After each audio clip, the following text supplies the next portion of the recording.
Here are some highlights of this program. Hello everybody. Welcome to Brainstorm exclusive interview. Our education should be corrected, adapted, and updated. Live better, they can send their children to school because they can interact with their authorities. Mechanics, electricity, computer science, innovation, And we know that this brainstorm. You yourself, after watching this interesting program, notice the final statement made by our notable guest, a brand new one.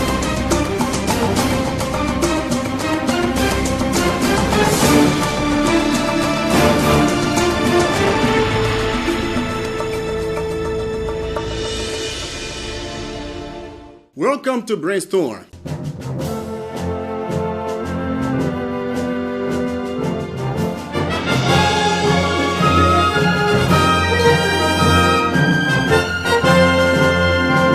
And today's theme of our discussion is Congolese youth and job opportunity. What kind of plights are Congolese youth is facing nowadays? Are they well prepared for job opportunity? And what can the state do to cope with this problem? I'm not the only one on this platform to discuss this very important issue. I'm honored to welcome a man, a friend of mine whose name is Mukuna Moncher. Hello, Mukuna. Hello, Guy Tombi. I am happy to welcome you to this show. I'm happy to be here sharing the stage with you. I'm feeling honored. Mukuna Moncher is a professional translator and interpreter, so he's well placed to discuss this very crucial matter, Congolese youth and job opportunity. When we talk about this subject, Congolese youth and job opportunity, youth as a concept given in any community, what does this concept bring to your mind? Well, this brings to my mind two main things. And first of all, it brings the idea of strength, because I know when we're talking about youth, and for example, if I want to refer to a definition that the UN tries to give this, and I always consider it as being the age group of between 15 to 24. And this period is mainly characterized by physical strength. So I see strength, and the second thing I see is youth come with new ideas. So I see change. You've come with new ideas that challenge traditional ways of doing things around, and they come up with fresh ideas to do things differently. So these are the two things I see when that come to my mind when you talk about youth. That's right. It's a global idea. So when we focus in the DRC, you think it's very important, vital for us to discuss this topic? If so, why? Yeah, extremely important, especially in the DRC. If we look around the world, for example, we look around the population, the global population, we see the global population being overwhelmed by youth presence. And when we look around DRC, we see a lot of youth here in DRC. Well, I think the part of the population, and it's very important because we're talking about the future as well. We want to really see other things in a very sustainable way. You know that mankind faces problems, multi-dimensional problems, and DRC is not an exceptional. But when we want to refer to young people, what kind of problems, difficulties do they go through in Congo especially?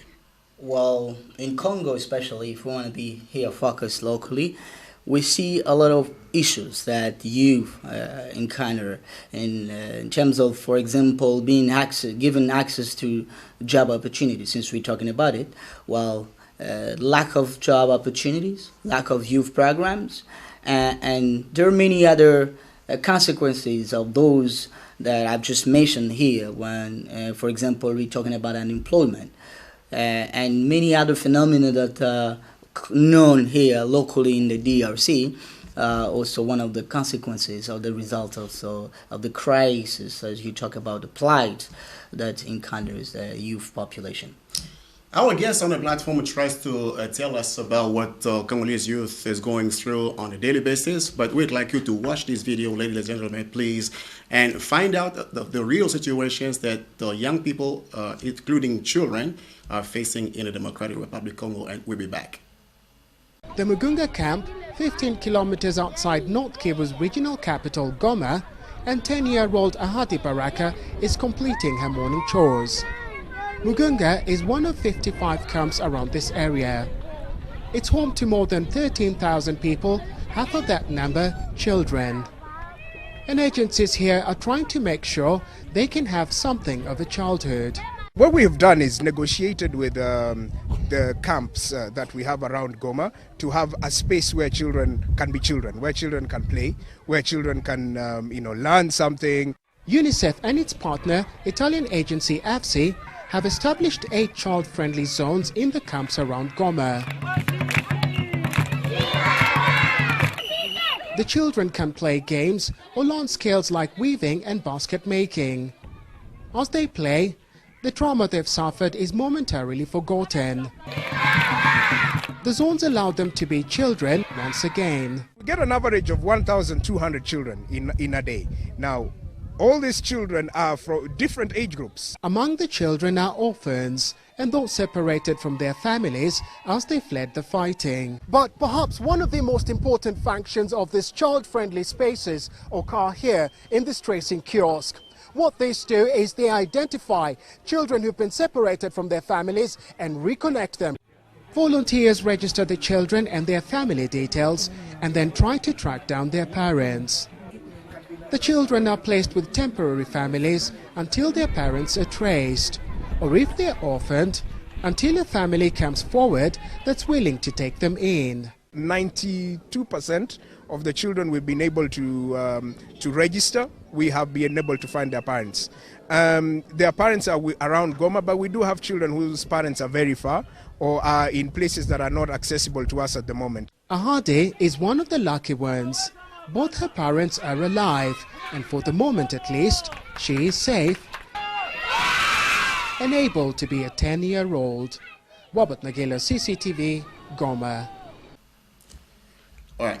Now, what are likely some of the main causes of young people crisis? Well, the main causes of young people crisis here, those are not the sole causes, but the main one is a part of the main causes is, for example, unemployment. As I just said, they're not given access to job opportunities, and these result in so many misbehavior or misconduct. For example, we talk about Kuluna phenomena within the DRC, and mainly in the capital city of Kinshasa. So this is one of the main the consequences of unemployment or lack of access to job opportunities. Okay, lack of opportunity, job opportunity, and you think that those young people are educated? Let's try to focus on education. Can someone get a job or apply for a job and be accepted or do that job if it's not well educated? Well, that's a very good question. Well, education is the key. Well, I always say that the parents can prepare their children. They can have money, resources, buildings, and all of this. But the best thing, or that they can ensure, or they can even rely on in terms of legacy, is education. Because a good education is the key that can open doors around, that can give access to those job opportunities. Because you cannot afford a job if you are not educated. You need to know exactly how to act, how to talk, and even how to dress in a professional environment. So you have to have those skills that are prepared through an educational program. Okay, on one hand, there is an aspect you just brought up about education. Type of young people are uneducated. And on the other hand, you have those who are graduate, but they are so far facing with the unemployment. You think that those graduates are well prepared for job opportunity? Well, this question may have a different answer in a way that I will maybe send you back to the education system that makes those graduate. Because today we have to challenge, as we're talking about youth, as I say, new ways of doing things. We need to challenge traditional ways of doing things. For example, when we look at our educational system, the curriculum doesn't really focus on practical realities or goals that may orient them once they are graduated.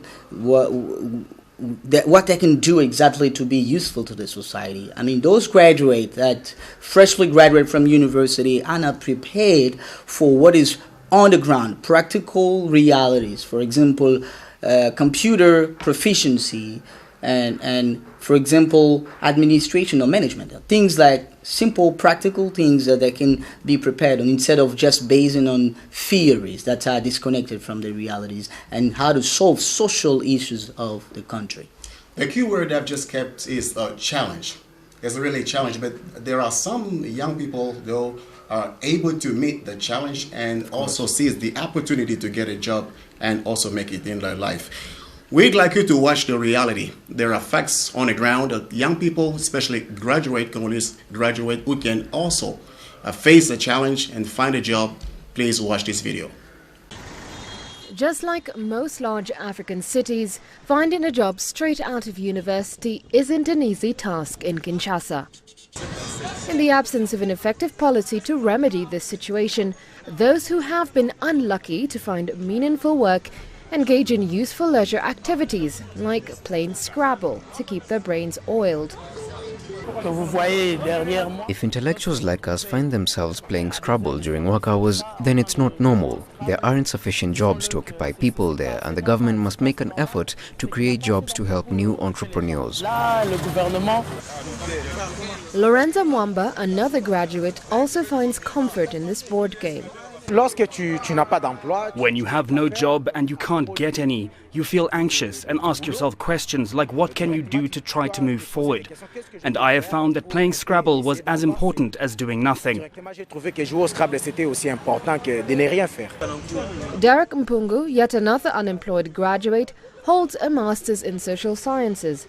And for him, Scrabble is intellectually satisfying as it doubles up as a French language learning aid.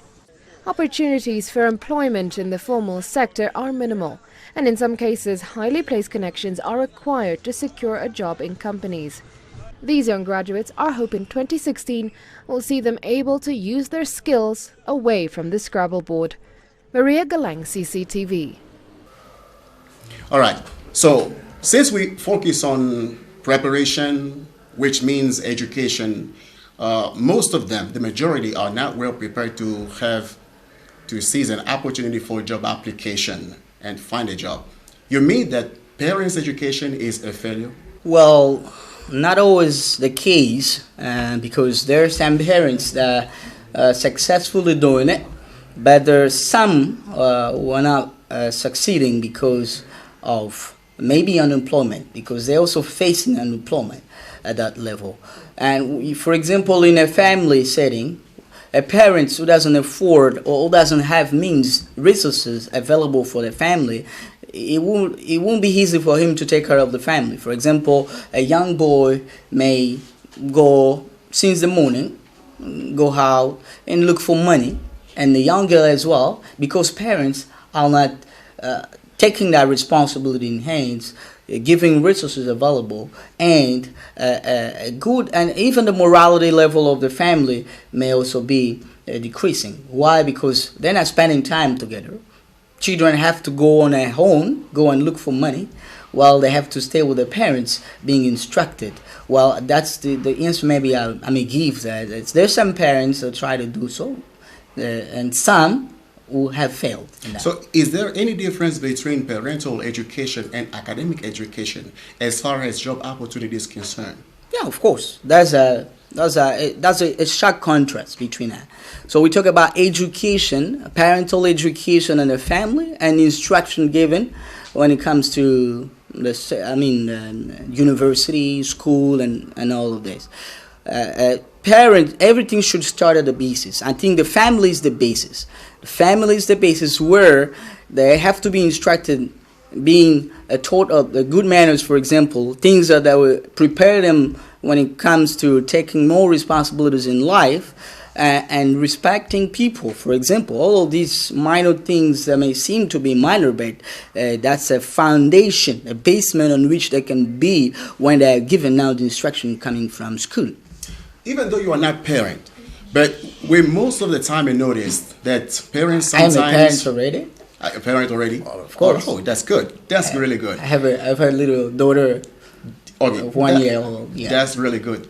Congratulations. Thank you. So, we notice most of the time that parents have the control of their children, but when they reach adulthood or adolescence, boys and girls, parents they're out of control of their parents. So how can you justify this phenomenon? When they are in a childhood period, parents can control them. When they reach teenage ages, so they're out of control of their parents. Well, there may be many things that may be like main causes of this, but I may point maybe one of them. For example, if you want to focus on the local situation in the DRC, for example, we're talking about modernization, and in modernization and this concept, many youth today trained to get westernized. And westernization is the adoption of cultures from Europe, for example.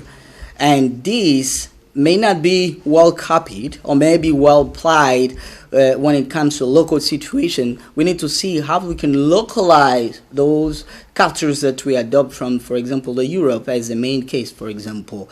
But teenagers are exposed to those things, and there is a cultural shock, and even that may result in a deprivation of morals or morality. And this is the main, for me, is the main cause of what can meet or maybe can lead the teenagers away from the control or out of the control of their parental education.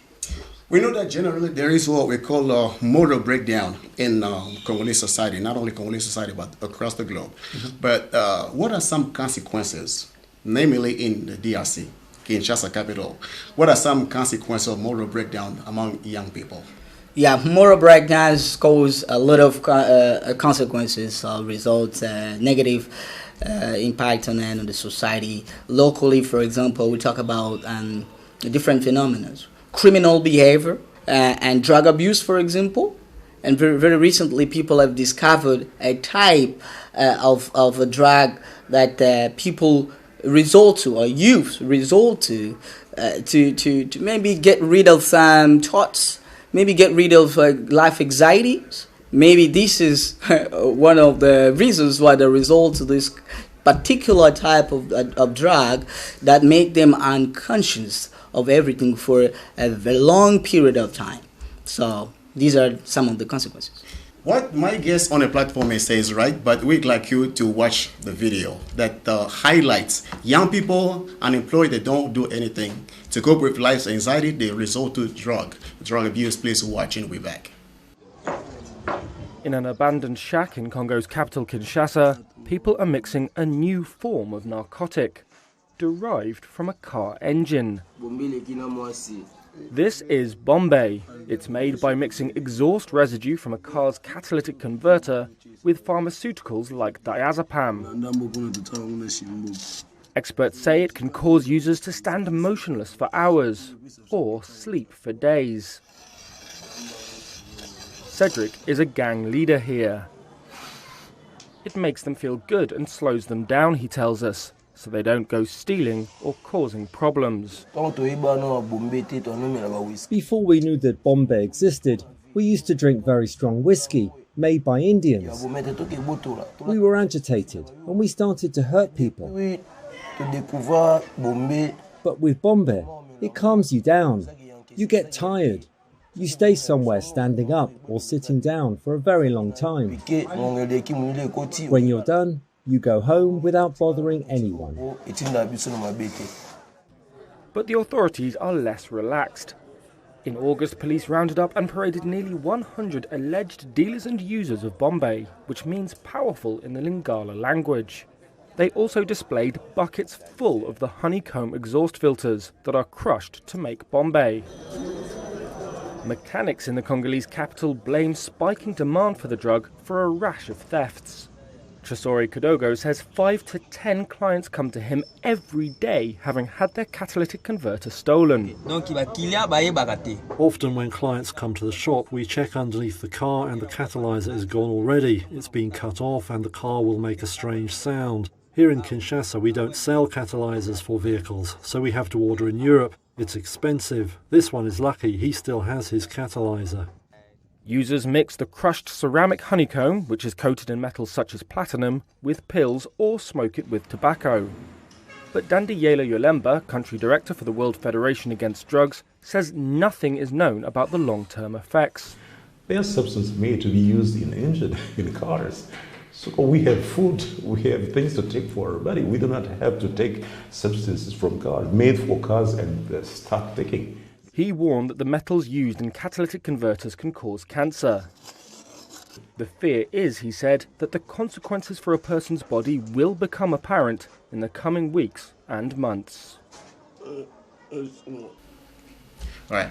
So now, why many Congolese youth resort, as we just said, drug, but reportedly there are many cases of crime by young people. Can we ascribe it to the high record of youth unemployment? Well, if you look around the world today, crime or criminality rate is skyrocketing, and this may be one of the reasons. Employment, for example, can be one of the reasons, because when you commit crime, it's for you to gain a benefit out of it. Well, for example, locally here, and people sometimes form criminal groups or banks where they operate in the night to get money easily from people, or maybe to extortion money from people in the street, or where there's maybe darkness or something, or maybe they can even take weapons and go operate in the night and break in people's house.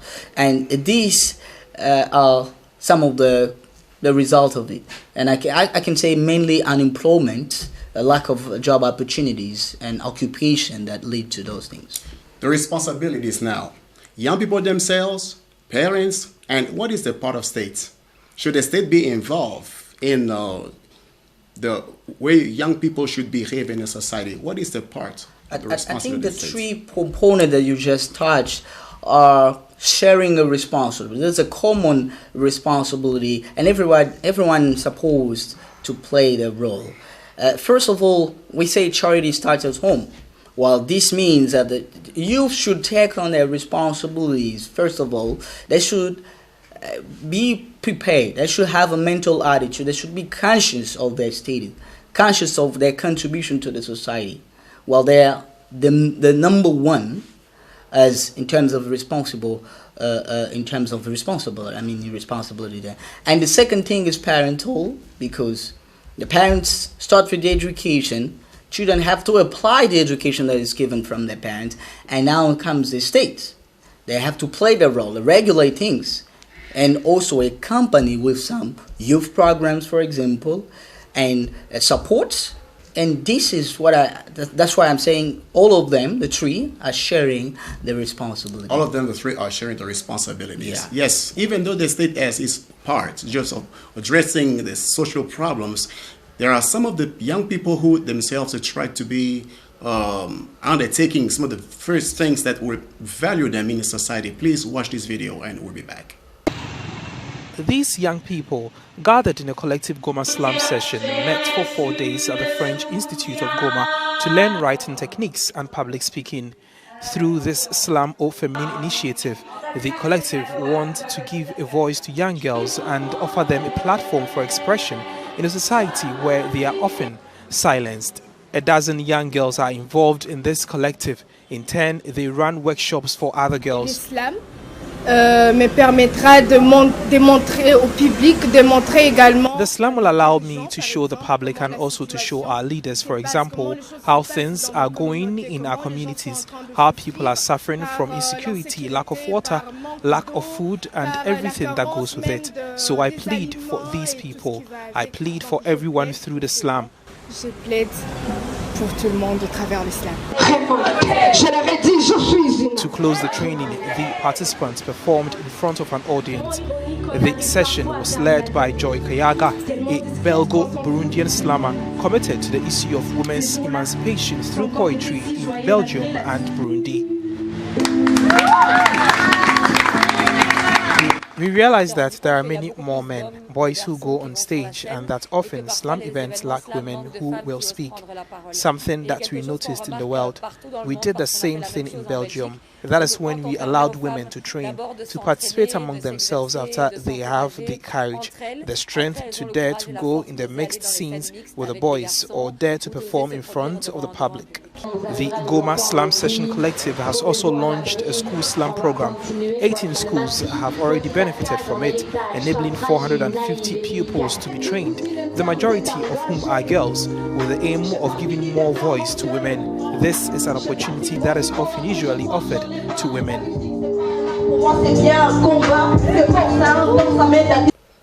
Right, but now we come back to the role of parents. Most of the parents that do not raise their children properly. Can we say that they have given up their responsibility?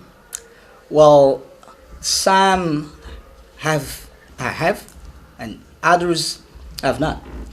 Well, because why saying I haven't given the responsibility of raising the children? Because they can't just, the situation around doesn't make it easy for them to do so.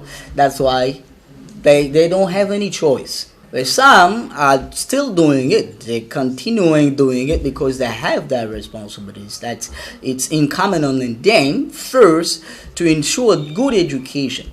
Well, I partially say some have, others haven't. And now, there is a phenomenon, I don't know if you ever noticed that. Congolese administration is too old. There is no way to rejuvenate it, just to make it new or younger.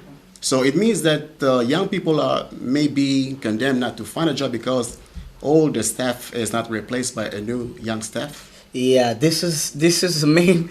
I mean, it's a kind of phenomenon that we say everybody is complaining. I mean, in terms of public administration, I think this has to do with retirement process, retirement policy. What is the policy, the retirement policy of the state? We see, for example, in those public, state-owned companies, a lot of those executives and all this in administration are old, elderly people, made of elderly people. All right, young people can do something just for job creation. We'd like you to watch this video about that, and then we'll be back. On the outskirts of Lubumbashi, in the Democratic Republic of the Congo, the sounds of peeping in this shed is like music to the ears of Frank and Gautier. They're fattening up hundreds of young chicks before selling them for a decent price at the local market. Thanks to the PAJEC project, we received training. We started with ideas. We needed business ideas. My friend called to tell me that he had seen my ideas and that they were the same as his. So why didn't we get together to run our project? Both of these young entrepreneurs had a diploma in food production but had been unemployed for several years when they heard about the activity program for youth employment in Katanga, known as PAJEC in French. It was being run by the International Labour Organization with financial support from Belgium. The PAJEC program was designed to bolster young people's entrepreneurial skills. Frank and Gautier learned how to set up and run a business, then joined forces to submit a project for a chicken farm called the Kapjeko Cooperative. Their business plan was selected at one of the 3 competitions organized by the program, and they received a microfinance loan and technical support to start the business. Today, with 3 employees, Frank and Gautier raise about 100 chickens a month and have ambitious plans to expand the business. We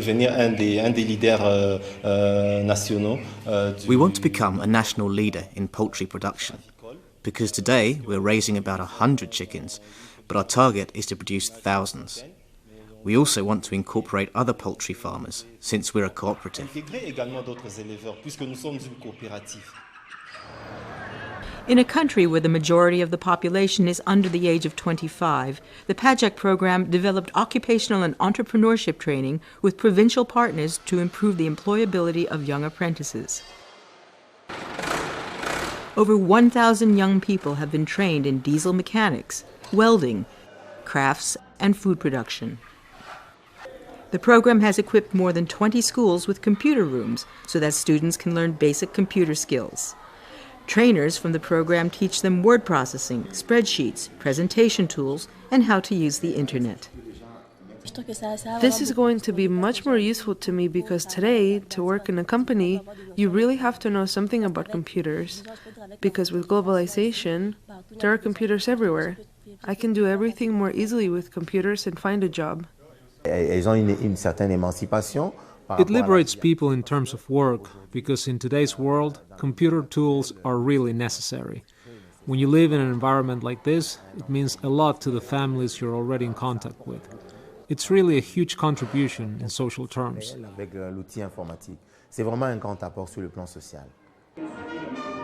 The students who finish the courses receive a certificate in computer studies. For these young people, this is not only a source of pride, but a genuine plus for their education. One of our biggest concerns was really the long term, to ensure that the program of activities drove the momentum for change, and that the momentum for change could be sustained by the participants themselves and continue beyond the end of the PAJEC project. For these young apprentices and school children, as well as for young entrepreneurs like Gautier, the project is a source of dignity that has opened the doors wide to possibility.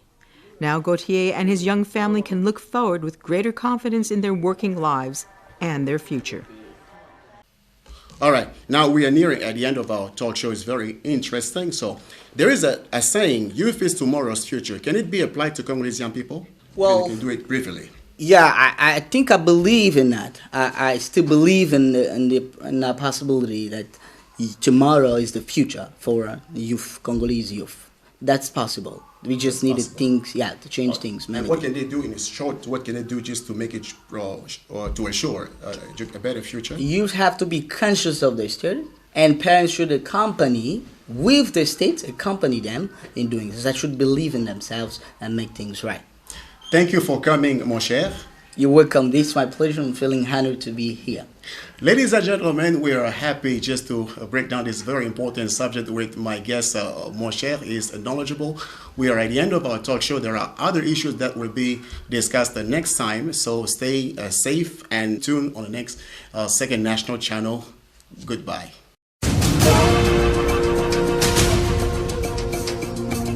Here are some highlights of this program. Hello, everybody.